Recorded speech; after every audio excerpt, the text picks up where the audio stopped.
এইখিনি নিশ্চয় আপোনালোকে ধৰিব পাৰিছে, হয় এইখিনি ছজিনা ফুল। আৰু ছজিনা ফুল খাব লাগে কাৰণ ছজিনা ফুলত বহুতখিনি মহৌষধি গুণ আছে, আপোনালোকে সকলোৱে জানে। সৰু ল'ৰা ছোৱালীবিলাকে যেতিয়া ছজিনা ফুল খাবলৈ বেয়া পায় তেতিয়া এনেধৰণে আপোনালোকে বনাই দিব পাৰিব। প্ৰথমতে ফুলখিনি মই ইয়াত কুমলীয়া পাত অলপমানো দি দিছোঁ, এনেকৈ শুকান কেৰাহী এখনত গৰমাই ল'ব। তাৰপিছতে এইখিনি কমি যাব নহয়, ইয়াৰ পানীটো শুকাই যাব। তাৰপাছতে ইয়াতে মই দিছোঁ ঠাণ্ডা হোৱাৰ পাছত আকৌ দেই, মানে আদা নহৰু আৰু পিঁয়াজ দিছোঁ। আদা নহৰুকণ মই পিহনাতে পিহি দিছোঁ।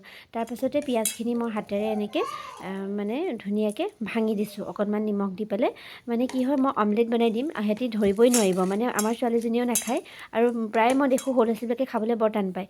সেইটো কাৰণে খুৱাবতো লাগিবই ন, তাতে মই 2টা ডিম দি দিছোঁ। তাৰপিছতে ডিমখিনি ইয়াতে মিক্স কৰি লৈছোঁ। তাৰপিছতে যিখন কেৰাহীত গৰম দিছিলোঁ মই তাতে অকণমান তেল দি পেলাই এইখিনি মানে ফুলখিনি দি দিছোঁ। দেখিবলৈ একদম আমলেটৰ লেখীয়া হৈছে, দেখিছে নহয়। আৰু ল'ৰা ছোৱালীয়েও গম নাপায় যে এইটো এটা আমলেট হয়। এনেকৈ আপোনালোকে টিফিনতো দিব পাৰিব আৰু ৰুটিৰ লগতো দিব পাৰিব বা সুদাকৈ নিলেও নিব পাৰিব। মই এয়া গধূলি সিহঁতক চাহৰ লগতেই দি দিলোঁ। আমলেট বুলিয়ে ভাবিলে, একো মানে গমেই নাপালে যে সিহঁতি ছজিনা ফুলেই খালে। মানে আমাৰ ঘৰত বিশেষকৈ মোৰ ছোৱালীও নাখায়, মানে বৰ টান পায়। সেইটো কাৰণে মই এনেকৈ মানে ভাবিলোঁ যে কি মানে কেনেকৈ বনাই খুৱাব পাৰি।